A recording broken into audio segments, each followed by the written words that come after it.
Apatah lagi kalau Pesuruhjaya PAS berbohong. It is very wrong, very bad tau. Saya terpanggil untuk menjawab spekulasi yang timbul ekoran kenyataan Pesuruhjaya PAS Perak Yang Berhormat Razman Zakaria. Kononnya, katanya ada wakil rakyat kerajaan yang datang menemuinya sekaligus memberi gambaran seolah-olah wujud gerakan bagi menjatuhkan kerajaan. Yang ni saya tak pasti apa maksud menemuinya. Kalau makan kenduri terjumpa, magih raya terjumpa, itu bukanlah menemui. Ini maksud dia purposely pergi jumpa dia. Tanpa menyertakan sebarang bukti dan asas yang kukuh, kenyataan Ketua Pembangkang Dun Perak itu sengaja dibuat untuk membentuk persepsi kononnya wujud pergeseran dan ketidakstabilan dalam kerajaan negeri Perak. Untuk itu, saya dan rakan-rakan Exco dan semua adun kerajaan hari ini sebulat suara menyatakan komitmen untuk terus mendukung kestabilan dalam kerajaan sekaligus menafikan dakwaan kononnya wujud usaha menjatuhkan pentadbiran sedia ada. Semalam Yang Berhormat Arafat telah mencabar beliau. Sebutlah nama siapa, sebab untuk menyebabkan kerajaan itu tumbang, Perikatan Nasional perlu ada 4 orang lagi. Dia ada 26, dia dapat mencuri 4 orang daripada kerajaan perpaduan ini, barulah dia boleh menubuhkan. Komitmen secara kolektif ini bukan sahaja atas pertimbangan politik, tetapi mengambil kira tuduhan dan persepsi negatif yang sengaja dibuat ini boleh mengugat kepercayaan para pelabur sekaligus mengundang risiko kepada perjalanan pembangunan negeri. Saya pun biasa jadi pembangkang juga, jadi ketua pembangkang lagi. So bila kita nak keluarkan kenyataan, kita kena ambil kira kesannya kepada ekonomi negeri. Ini sebagai ketua pembangkang. Saya pernah jadi ketua pembangkang. Bila kita nak buat kenyataan, kita kena ambil kira itu. Kerana bila digambarkan keadaan negeri yang tidak stabil, digambarkan ada kemungkinan bertukar kerajaan, tak ada pelabur yang akan datang ke negeri Perak. Sebab kerajaan yang flip-flop, pertukaran pemimpin yang akan menyebabkan pertukaran polisi.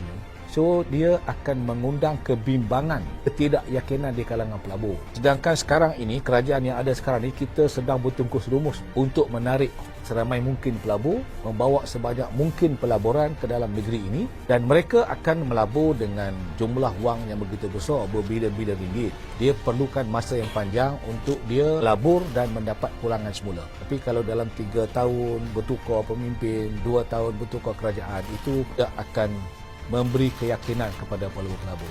That's why kita perlu tegaskan bahawa kerajaan negeri Perak bukan sahaja kuat dan stabil. Saya nak buktikan ini. Yang ada sekarang kurang-kurang 31. Yang Muhammad Ngakomeng, Menteri Pusat, dia ada di Jepun. Soal lagi saya katakan tadi on the way. So kita ada di sini nak membuktikan bahawa tidak ada sesiapa pun di sini seperti mana yang disebut oleh Yang Berhormat Razman yang ada keinginan untuk tukar ke sebelah sana. Apatah lagi kita ada akta anti lompat parti. Perlu ditegaskan bahawa kerajaan negeri bukan sahaja kuat dan stabil, malah semakin kukuh dengan didorong semangat kebersamaan, sifat bertanggungjawab dan kesungguhan termasuk untuk menjayakan setiap agenda yang digariskan dalam Pelan Perak Sejahtera 2030. Oleh itu, saya menasihatkan semua pihak untuk berpolitik secara bertanggungjawab dengan tidak mencetuskan polemik yang tidak mendatangkan manfaat kepada negeri. Sebaliknya, ia hanya mengundang kekeliruan dan keresahan rakyat yang sudah muak berdepan dengan episod pergeseran politik. Kita kesian kepada rakyat kita. Kita baru 6 bulan kan kita menubuh kerajaan. Semua orang sedang memberi fokus kepada bagaimana kita nak menguatkan kerajaan dan juga untuk membuat persiapan bagi kita meneruskan agenda Pelan Perak Sejahtera 2030. Tapi dengan statement sebegitu, ia menyebabkan orang rasa gundah gulana. Saya juga mengajak semua rakan-rakan parti politik termasuk pembangkang untuk bermuhasabah, menyuburkan politik matang dengan memberi idea atau teguran demi kebaikan rakyat dan kemajuan negeri, bukan mencipta persepsi yang akhirnya mengundang ketidakstabilan. Pandangkan isu ini mendatang kebesaran kepada rakyat, ada cadangan wakil kerajaan untuk buat laporan polis supaya elak kami berlaku. Ya, kalau sampai waktu kita rasa dia memberi gambaran tak elok dan menggugat keselamatan, jadi tak mustahil lah kita akhirnya akan membuat laporan polis. Sebab itu merupakan kenyataan berbau hasutan. Apatah lagi kalau Pesuruhjaya PAS berbohong. It is very wrong, very bad tau.